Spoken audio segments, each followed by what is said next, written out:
going to have another short thought today. As you know, I'm Katie from One Church in Dover, and we've been looking at that lovely passage all about love in 1 Corinthians 13. Today we actually hit the middle point of all the different attributes, descriptions, characteristics of love. And we're going to look at love is not easily angered. Do you have a short fuse?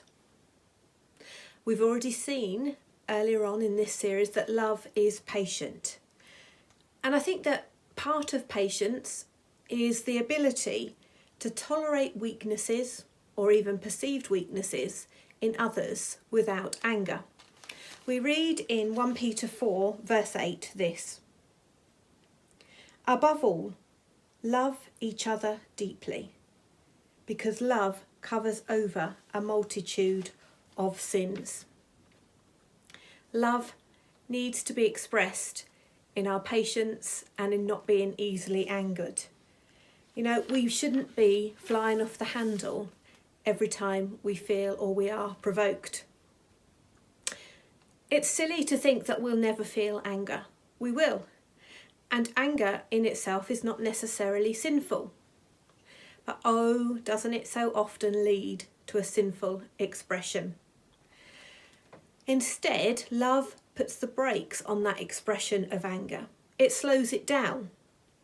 It helps us to pause, to reflect, to think of the true perspective. Often when we describe people as hot-tempered or having a short fuse, what we really mean is that they make snap judgments or they seek vindication, and so often they don't give people a second chance. And yet God's love to me is slow to anger. Psalm 85 teaches me that. God's love to me is patient, 2 Peter 3. And as we've discussed so many times, we love because he first loved us, and we want to share that love with others. So we can do that by listening, caring, empathising, and not being easily angered. Maybe that means you've got to give some people a second chance this week, or a third or fourth or fifth or sixth or seventh, or maybe even more. This week, let's remember that God is not easily angered with us, and let that reflect our interactions with others.